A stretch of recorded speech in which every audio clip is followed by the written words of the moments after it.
ఏకంగా 87,612 కోట్ల రూపాయలు రుణాలన్నీ కూడా రైతన్నలే మాఫీ చేస్తానని చెప్పడం, అప్పట్లో చంద్రబాబు నాయుడు గారు చెప్పిన ఆ మాట నమ్మడం, బ్యాంకుల్లో పెట్టిన బంగారం ఇంటికి రావాలంటే బాబే ముఖ్యమంత్రి కావాలని ఆయన పబ్లిసిటీ ఇవ్వడం, ఆ ఇచ్చిన ఆ పబ్లిసిటీని రైతన్నలు నమ్మడం, నమ్మిన తర్వాత చంద్రబాబు నాయుడు గారు ప్రభుత్వం వచ్చిన తర్వాత ఎంత దారుణంగా రైతన్నలను మోసం చేశాడు అని గమనించమని చెప్పి అడుగుతా ఉన్నా.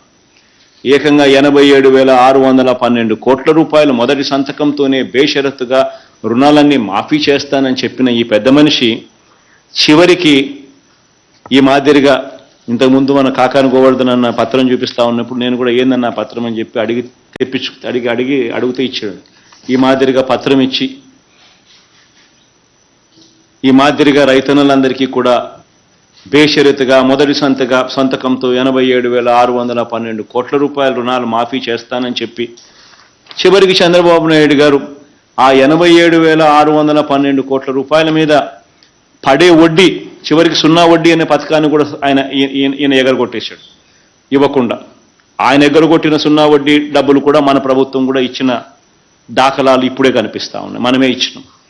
అంటే 87,612 కోట్ల రూపాయలు మాఫీ చేస్తానని చెప్పి సున్నా వడ్డీ పథకాన్ని సైతం ఎగరగొట్టి ఆ 87,612 కోట్ల రూపాయల మీద రైతన్నలు కట్టిన వడ్డీలు, చక్కెర వడ్డీలకు కూడా సరిపోని విధంగా 87,000 కోట్ల మీద సంవత్సరానికి వడ్డీనే దాదాపుగా కనీసం 5,000-6,000 కోట్ల రూపాయలు. 5 ఏళ్లలో ఆ వడ్డీలు వేసుకున్నా కూడా 87,000 కోట్ల మీద 5,000 కోట్ల రూపాయలు వడ్డీలు వేసుకున్నా 30,000 కోట్ల వడ్డీలకే. అలాంటిది ఈయన కట్టింది కేవలం 5 సంవత్సరాలు కలిపి 15,000 కోట్లు. సున్నా వడ్డీ పథకాన్ని సైతం రద్దు చేసి అంతటి దారుణంగా చంద్రబాబు నాయుడు గారు గతంలో మోసం చేస్తే, మనం ఈ 5 సంవత్సరాలలో కేవలం ఈ ఒకే ఒక్క పథకం వైఎస్ఆర్ రైతు భరోసా, పిఎం కిసాన్ అనే ఈ ఒకే ఒక్క పథకం ద్వారానే రైతన్నల చేతుల్లో పెట్టింది అక్షరాల 34,000 కోట్ల రూపాయలు పెట్టాం.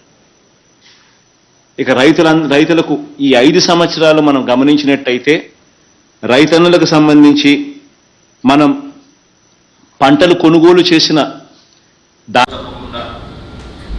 ప్రతి సందర్భంలోనూ రైతుకు అందాల్సిన సమయంలో